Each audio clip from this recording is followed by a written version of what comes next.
Okay, so for mobility workout number one, we're trying to improve our ankle position, specifically ankle here into dorsiflexion. Remember, our test and retest for this is how far can we get our knee in front of our toes. So to test that, we bring our foot close to the wall. We're gonna see how far we can drive our knees over our toes while maintaining contact with the heel on the ground without that lifting. And we can measure that just by the amount of fingers we can get in between our foot and the wall. So we've got 3 drills we're going to do for this: some soft tissue first, then some stretching, and then some activation and stability work. We're going to start with a calf smash. So I really like these parallettes. You can use a barbell, you can use a ball for this, but we're going to start down on the Achilles with as much pressure as you can put on that. We're going to go back and forth, so we're thinking about working cross grain. The muscles are running up and down the legs. So we want to go across that tissue, back and forth, looking for anything that's tight or sore. I'm going to get a couple passes, move up a little bit, get a couple passes, move up. If I find anything that's especially ropey in there or very tight, I can just tack that tissue down, and then I can do a few gas pedals or circles with the feet. So we're trying to tack down some of the stiff tissue and then stretch everything around it. We're going to keep working side to side, all the way up the leg, all the way into the back of the knee there. So at the very top of the calf, that's where we're going to finish out. Okay?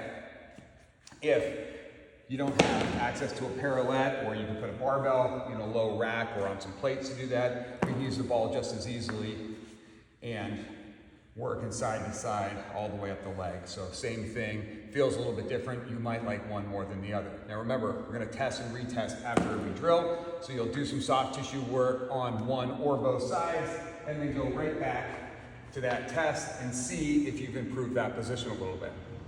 Once we finish that, we're gonna go into a banded ankle stretch. For that, we're gonna take a band very low on the rig or your anchor point. We're gonna slip that band as low as we can on the ankle. So you can even think about putting that on the high foot.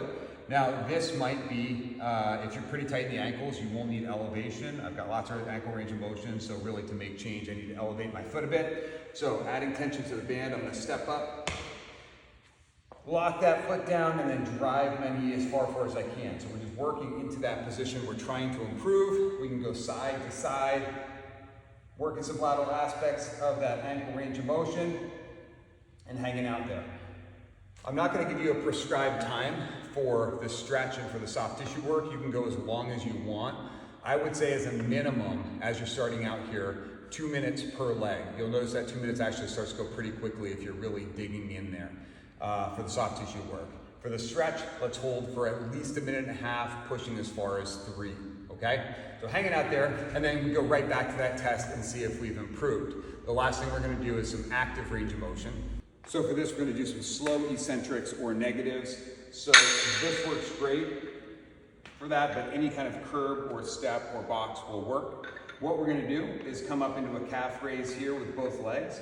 I'm going to remove the weight from one leg, and then I'm going to slowly control down into the deepest stretch I can create. Hold that stretch for a minute, come back up, and slowly control back down. Okay? If you're fairly strong or you're pretty tight, you really need some extra help, we can grab some weight here. And now both legs up, and now we've got some additional weight to load that position at the bottom. So find a little rhythm here, just slow eccentrics, controlling down into that bottom position. Okay, do that on both legs, and then retest at the end and see if this little sequence improves. Make some notes. Which one of these drills created the most change for you?